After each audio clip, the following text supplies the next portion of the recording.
Assalamualaikum warahmatullahi wabarakatuh. Perkenalkan, saya Fahridah Nur SPD, calon guru penggerak angkatan 8 dari Kabupaten Tanah Laut, berasal dari UPTD SMPN 3 Jorong. Kali ini saya akan melakukan wawancara bersama Ibu Kepala Sekolah kami, Ibu Sahrianti MPD. Selamat siang Ibu. Selamat siang. Sebelumnya mengucapkan terima kasih banyak atas waktunya Ibu meluangkan waktu untuk diinterview berkenaan dengan tugas kami sebagai JGP. Pada wawancara kali ini kita membicarakan mengenai pengambilan keputusan dari seorang pimpinan, Bu. Nah, tentu saja sebagai seorang kepala sekolah Ibu sudah banyak menghadapi persoalan, Bu, ya, mengambil keputusan-keputusan di mana kadang-kadang hal tersebut tentu ada yang tidak mudah.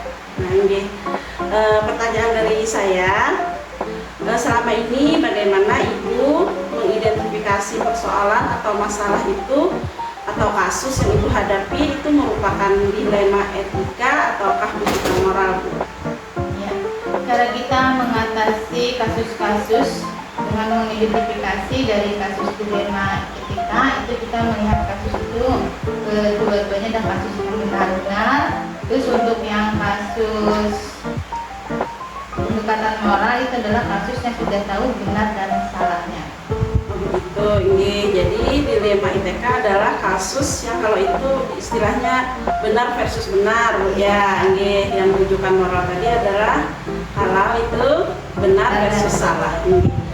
Baik, lalu Bu, bagaimana Ibu menjalankan pengambilan keputusan di sekolah ini, terutama kasus itu tadi sama-sama benar-benar gitu yang disebut dilema etika tadi, ataupun juga kasus itu sama-sama mengandung nilai kebajikan yang bagus, gitu. Kita lihat dari kasus-kasus yang dilemanya benar-benar, kita melihat dari permasalahan dari kasus tersebut.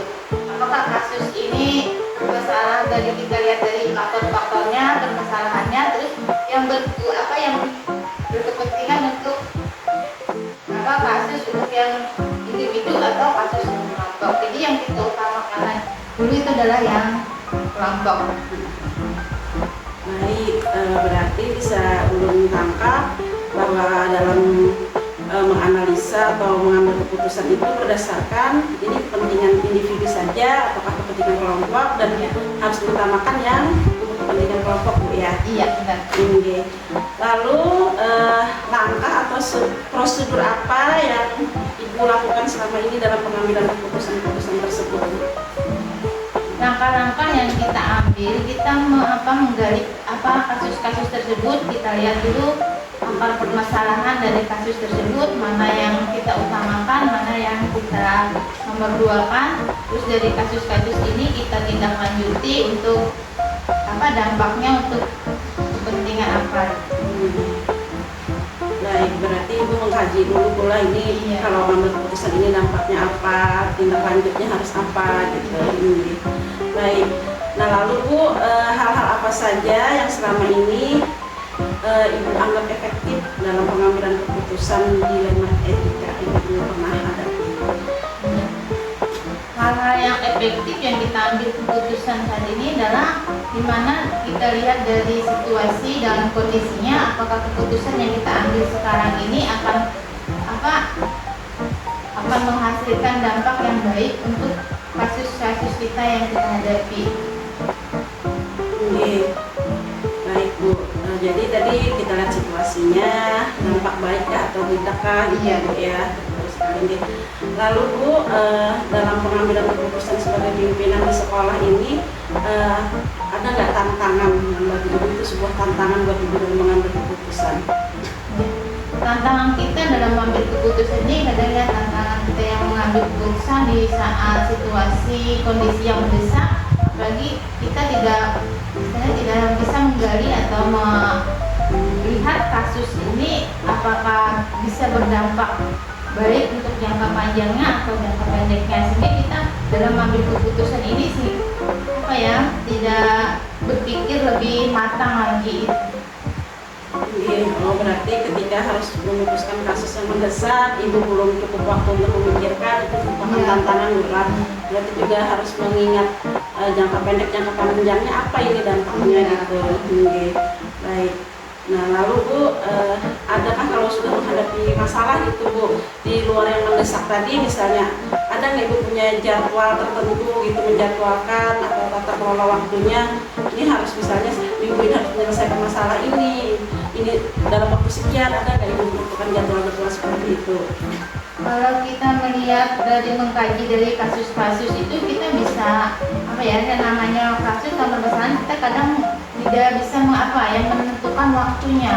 Kadang namanya kasus atau permasalahan itu secara insiden lah. Jadi kita melihat dari kasusnya itu, jadi kalau kita menjadwalkan itu kadang tidak sesuai dengan harapan kita. Baik, karena kebanyakan kasus ini insidentil, mulai tiba-tiba muncul gitu. Lalu Bu, selama Ibu sudah beberapa tahun menjadi pimpinan, menjadi kepala sekolah itu, adakah orang yang menjadi panutan Ibu atau yang membantu Ibu dalam mengambil keputusan, atau ada faktor juga yang menjadi hal-hal yang memudahkan Ibu untuk mengambil keputusan? Iya. Kalau dalam kita mengambil keputusan, kita juga harus berdasarkan peraturan-peraturan yang ada, atau yang kebijakan-kebijakan yang harus kita ambil, dan juga kita juga harus melihat dari kasus tersebut, apakah kasus ini secara intern bisa kita atasi atau secara ekstern ya, pribadi luar. Ya, tentu saja Bu ya, karena kita di sebuah instansi di bawah naungan dinas pendidikan, ada juga pengawas yang di atas kita, pasti juga Ibu juga pasti perlu pertimbangan mereka juga. Ini betul sekali. Nah, lalu ini mungkin pertanyaan terakhir Bu ya, dari semua yang sudah Ibu sampaikan tadi, sebenarnya saya yang memetik pembelajaran dari hal ini karena menggali pengalaman Ibu gitu. Tapi juga ini ditanyakan, pembelajaran apa atau pengalaman apa yang bisa Ibu ambil ketika memutuskan sebuah keputusan dalam dilema etika Bu? Dalam kita mengambil keputusan sebagai pimpinan, kita harus melihat situasi, apakah keputusan itu kita ambil sekarang dan kita tanpa istilahnya itu melihat dari kepentingan. Kalau keputusan ini kita bisa kalau kita ambil keputusan yang sekarang itu kita tunda-tunda, kemungkinan akan merugikan yang berkepentingan. Jadi memang kalau memang keputusan kita ambil sekarang, kita harus berani mengambil sekarang. Iya, berarti kalau itu memang keputusannya harus Bu ya, saat itu harus diputuskan, walaupun belum lama waktu pertimbangannya gitu. Memang berat kalau mengambil. Betul sekali. Ini mengucapkan terima kasih banyak, Ibu sudah berbagi pengetahuan dan pengalaman. Ini karena kami belum sampai di posisi sebagai pemimpin, jadi belum ada pengalaman mengenai hal-hal yang mengambil keputusan Ibu. Terima kasih banyak Ibu. Sama-sama. Sukses pendidikan. Amin. Terima kasih. Wassalamualaikum warahmatullahi wabarakatuh. Assalamualaikum. Selamat siang Pak Ida. Waalaikumsalam. Selamat siang. Iya, sama ya nama kita ya. Ingin mengucapkan terima kasih banyak atas kesediaan Ibu waktu untuk wawancara Ibu terkait dengan tugas demokrasi kontekstual kami dalam program CGP. Jadi hari ini kita Udah berapa Bu? 3.1 Bu, ini terkait dengan kepemimpinan dalam mengambil keputusan Bu. Nah Ibu kan ini Ibu kepala sekolah Bu ya, dari SMP 3 Bati-Bati. Jadi ini Ulun sambil wawancara ini mau menggali pengetahuan dan pengalaman dari Ibu sebagai seorang kepala sekolah. Ada beberapa pertanyaan Bu ya. Boleh. Nah yang pertama nih Bu, mungkin sudah sering ya Ibu sebagai pemimpin itu di instansi itu menghadapi masalah-masalah yang mengharuskan Ibu mengambil keputusan. Nah ini, lalu bagaimanakah Ibu mengidentifikasi masalah atau kasus tersebut? Apakah ini termasuk rujukan moral ataukah kasus ini dilema etika Bu? Bisa ya? Bisa kasih kasihkan contoh gitu dulu. Ini kan- Contoh suatu kasusnya bagaimana. Jadi kan masalahnya kan sekolahnya kan kita banyak kayak permasalahan apa. Ini kan ibu bisa kasihkan contoh mungkin kasus dulu, kasus sesuatu, kasus bagaimana. Misalnya pernah ibu mengalami misalnya ibu secara pribadi sebagai kepala sekolah kan harus berhadir di sekolah menangani urusan di sekolah, tapi di satu sisi secara urusan keluarga misalnya ada anak yang sedang sakit, nah itu kan dua-duanya harus mengharuskan ibu hadir. Nah itu namanya dilema etika. Nah atau misalnya ada kasus juga ada anak melakukan pelanggaran kriminal berat, sementara kita tahu dia berprestasi di sekolah. Nah itu ibu putuskan yang mana yang dilema etika dua kasus itu, yang mana itu yang termasuk kehidupan moral. Oke. Mungkin saya ambil contoh gini dia. Kita pernah punya seorang siswa, kebetulan dari bidangnya siswa ya. Kita punya seorang siswa kemudian yang terlibat kasus ini video asusila. Nah, yang mana video itu dia rekam sendiri, video itu ceritanya ya. Ini boleh kan kita ceritain dulu ya kasusnya. Dia rekam sendiri video itu, dia kasihkan ceritanya sama teman dekatnya. Kita tahu seiring dengan waktu itu sudah lama, ceritanya setahun kalau tidak salah 1 sampai 2 tahun yang lalu. Nah, ternyata viralnya itu ada anak di sekolah ini yang melihat rekaman itu sudah beredar di satu wilayah di sekolah itu di komplek itu. Nah, itu akhirnya viral, ramai, ribut segala macam. Bahkan di satu sisi siswa ini sudah kelas 9. Masuk dilema itu bukan menurut saya. Kita harus masuk dilema. Karena kenapa? Secara hukum, ya itu kan sudah salah ya. Cara ini kita mau berikan sanksi berat kepada anak tersebut, kita ya kasihan. Etika moral saya ini anak sudah kelas 9. Sebentar lagi ikut ujian sekolah. Akhirnya kemarin kasus itu saya panggil. Saya pertama saya panggil siswanya, lupa. Dia betul-betul anak jadi terus kan. Setahun kemudian kita dokter kelas 1. Jadi itu bukan orang yang laki-laki jadi kelas 1. Setelah sudah di kelas 9 baru bangkit. Jadi kejadian seperti itu. Akhirnya saya panggil, dulu kamu kirim, coba sih, kamu kirim ke cewek, coba. Akhirnya dia ini segala macam, dia ingat. Saya coba kirim satu bu atas nama si A. Terus kita juga namanya atas nama si A. Terus si A ini balik enggak? Nah saya bilang, nah ini kan orang tuh dulu tidak ngerti bu, kenapa video ini kok bisa ada di sekolah kita? Akhirnya kemarin setelah saya panggil lagi orang tuanya, solusinya saya ini nggak bisa memutuskan jujur, tahu ya terus masuk sudah ini saya panggil orang tuanya mungkin marah segala macam, marah kepada anak yang lain. Ketika itu saya tanya dulu, ini pertama kali mendapatkan video ini dari siapa? Anak siapa? Ini dapat ada berapa orang anak? Sekolah itu yang pertama kali tebar setelah kami integrasi lagi anak ini dari 3 orang, saya kemarin saya integrasi. Nah kamu dapat dari mana video ini? Lu dapat di kampung bu? Ini siapa di kampung ini? Akhirnya ketemulah siapa penyebar video ini. Memang si laki-laki itu.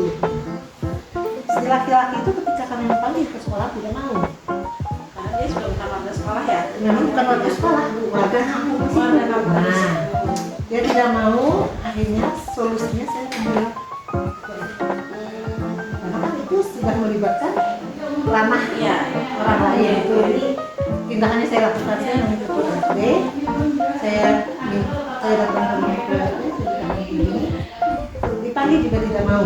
Jadi sama RT satu jalan, ibu ambil tindakan ke polisi. Jadi kemarin saya bicara lagi sama orang tua murid, saya minta orang tua murid bukan pihak Iya. sekolahan. Itu kemarin yang solusi yang saya kasihkan ke mereka. Ibu silakan. Nah di kepolisian kemarin dipanggil segala macam, akhirnya anak saya dipanggil, anaknya nggak bisa lagi menyerahkan. Dipanggil awalnya tidak ngaku, tapi orang tua si anak laki-laki ini dipanggil juga.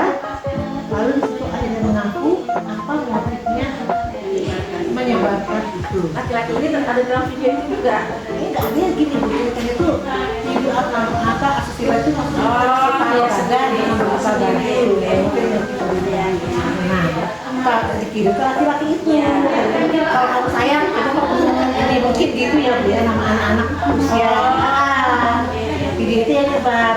Jadi waktu saya tanya Pak, saya nanya bisa antara saya dipanggil, RT dipanggil, orang tua dipanggil. Kamu kenapa? Kamu sebenarnya kamu tahu nggak efeknya ini luar biasa. Efeknya bukan terhadap anak ini, tapi dan efeknya ini ke sekolah luar biasa ini. Masyarakat kan nggak percaya lagi dari SMP tadi. Kok bisa dipilih itu dari sekolahnya? Saya tanya,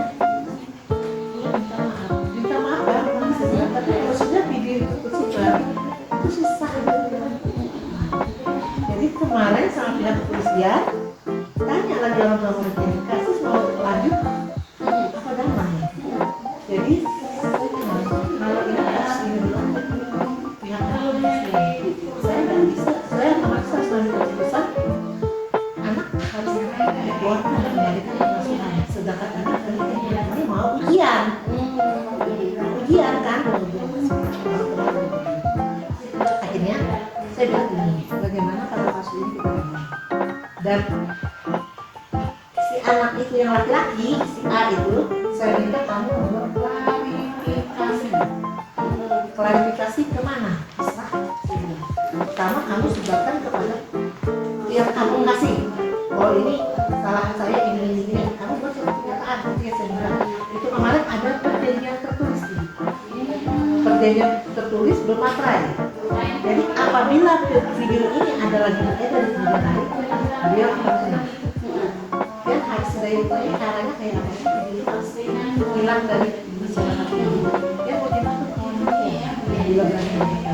Itu bahaya. Itu langkah-langkah itu yang panjang gitu. Jadi ini masuk dilema etika ya Bu ya. Dia kan karena benar Di satu sisi mau menegakkan aturan tapi kasihan Bu ya. Berarti ini paradigma yang kita pakai rasa kasihan versus peraturan atau kebenaran. Karena kan ya kasusnya juga lah, Iya. siswa kelas 3 karena kesandung kasus hukum otomatis dia gagal pembuktian. Itulah sudah Tinggal selangkah lagi dia pembuktian. Itu yang kemarin yang saya sayangkan sama sekali. Nah itu, gini. Berarti Bu ya untuk mengambil keputusan di mana itu tadi dilema bagi ibu menggunakan rasa apa ya Bu tadi ya, kepedulian ya Bu ya, kasihan ya. Nah ini. Lalu Bu prosedur apa yang selama ini Ibu lakukan dalam pengambilan keputusan tersebut? Prosedur atau langkah Ibu, apakah Ibu harus ini dulu, mengkaji dulu, mempelajari dulu atau bagaimana? Ya pertama kita kaji dulu permasalahannya. Setelah kita kaji permasalahannya, lalu kita ngambil langkah-langkah berikutnya. Contohnya kayak tadi kan kita sudah pernah langkah berikutnya kita menentukan sikap apa. Apa yang mau kita ambil. Setelah dari mengkaji, kita mentelaah, lalu kita berani mengambil keputusan. Apa dulu? Ibu kayak tadi ngambil saksi-saksi dulu. Karena kalau kita kayak gitu kita melangkah apalagi sudah ke jalur ke tengah, jalur hukum itu susah. Langkah-langkahnya panjang. Jadi ada kajian masalah Kajian masalah harus. Dan ini kan kasusnya berapa minggu ya? Iya, betul sekali. Lalu selanjutnya Bu ya, hal apa yang Ibu anggap efektif dalam pengambilan kasus-kasus dilema etika ini, yang membuat keputusan Ibu cepat mengambil keputusan sehingga keputusan itu efektif dan tepat itu apa Bu? Pertama, kenapa saya ngambil keputusan tepat? Karena kasusnya itu, kasus tersebut menyangkut nama baik sekolah. Oh iya. Ya kan, kasusnya menyangkut nama baik sekolah. Kalau itu tidak ditangani dengan cepat, dampaknya nanti ke tahun depan, ke yang tahun depan PPDB mungkin akan harapan kita kurva itu naik terus ya Bu, Iya, ya PDB. iya. Akhirnya nanti dia akan menciut itu mungkin bahkan menukik terlalu ke bawah mendalam, itu yang saya takutkan. Jadi mas kita harus harus menangani itu secepatnya. Kepercayaan masyarakat itu tidak akan luntur atau down karena ini berarti sekolahnya benar-benar diselesaikan kasus itu, jadi tidak akan bermasalah lagi dan tidak akan ada dampaknya ke belakang pada saat PPDB atau yang lain. Kepercayaan masyarakat yang kita jaga. Berarti ibu juga memikirkan ini ya, akibat jangka panjang. Jangka panjang harus ini. Iya, ada kan kita tuh harus berdampak pendeknya apa, panjangnya apa. Itu harus dipikirkan karena ini nyangkut ke nama Iya. sekolah. Kalau saya mikir Panjang ini panjang. ceritanya. Iya. Baik Bu, selanjutnya ada nggak Ibu mengelola masalah dan sebagainya di instansi Ibu ini, Bu mengatur jadwal, misalnya aku dalam seminggu ini harus menyelesaikan ini, atau ada masalah ini tapi ini jadwalnya nanti bulan depan, gitu. Ada nggak Bu pengaturan jadwal seperti itu? Kalau pengaturan jadwal sebenarnya nggak boleh ya. Karena sebenarnya yang menangani masalah kan guru BK nih. Kita kan punya guru Yang BK. hari-hari ya, Bu ya. Guru BK kan tidak semua permasalahan dihadapi oleh kepala sekolah. Kecuali itu sudah guru BK sudah mentok, nah memang harus ditangani oleh kepala sekolah. Jadi kalau ini saya menyerahkannya ke guru BK. Yang saya mintakan guru BK, hal yang sedikit guru BK itu yang namanya. Kalau sudah yang menghalang sampai ke apa segala macam, baru bisa ke saya. Jadi otomatis nggak ada jadwal Bu ya. Ada. Begitu ada masalah harus selesaikan. Sekali. Ya, kalau guru BK itu dia punya jadwal seminggu sekali memang masuk di kelas. Gitu. Karena saya memang minta guru BK harus ada pendampingan siswa. Seminggu sekali harus ada 2 jam pelajaran dengan kelas. Jadi nggak nunggu anak berkasus panggil gitu ya. Jadi ada jadwalnya. Kenapa itu? Supaya guru BK mengenal siswa. Itu kalau caranya saya dalam penanganan siswa. Jadi guru BK menangani siswa. Makanya ketika kasus kita tahu kan dia ada masalah gini. Nah, dia cerita. Terus saya bilang bisa menanganinya sendiri. Ini kayaknya perlu penanganan dari ibu. Perlu kerjasama dengan ibu, bukan saya yang nangani, bukan lagi dia nyerang nggak. Karena itu harus campur tangan ke pihak luar, RT dan sebagainya. Karena ini keluar otomatis kan harus pimpinan ini yang turun tangan. Tapi kalau memang masalah itu masih bisa diatasi ke dalam, itu guru BK sendiri. Karena tadi dari kasus itu sudah melibatkan pihak eksternal ya. Iya. Ini Bu, ini ada nggak Bu seseorang yang menjadikan panutan atau apa ya istilahnya panutan dalam pengambilan keputusan? Misalnya aku kalau melihat panutan ini Bapak A misalnya, beliau pasti bertindak seperti ini kalau aku mengambil keputusan dalam kasus ini. Ada nggak Bu orang-orang atau instansi atau apa yang menjadikan rujukan gitu panutan dalam mengambil keputusan? Kalau tapi nggak harus instansi kita ya? Nggak harus, nggak apa-apa. Ada sih Bu. Individu. Bisa sudah di dinas ada itu yang saya senang. Kalau kita punya masalah, Ibu ke instansi dinas ini bagian khusus. kasih saya senang dengan sosoknya. Boleh saya sebut ya? Ini boleh. Dengan Pak Ari. Oh iya. Karena Pak Ari itu sosoknya mulai dari dulu kuliah belum jabatan jadi kasih kurikulum oleh yaitu kepada siapapun pada saat masih membimbing. Nah itu yang jujur saya senang dengan sosoknya. Jadwal. Jadi kadang-kadang kalau ada kasus mungkin ya Ibu konsultasi juga ke beliau gitu ya. Iya, saya senang sosoknya dia. Kadang-kadang kan laki-laki ini kadang-kadang nggak ini ya, sedikit cuek, tapi saya lihat beliau tuh peduli. Yang saya senang dari semua yang ini yang saya suka. Pengaruh budaya ternyata. Ya pengaruh dari yang kita. Baik Bu, ini terakhir ya Bu ya. Sebenarnya sih dalam hal ini ulun yang memetik pembelajaran dari Ibu ya, tapi juga ditanyakan ini Bu, ini pembelajaran apa yang Ibu petik gitu, hikmah apa yang Ibu dapatkan dari selama ini Ibu mengambil keputusan dalam kasus-kasus dilema etika. Kalau pembelajaran mungkin mendengarkan. Karena kan kita dari kasus-kasus mereka kita belajar berpikir malah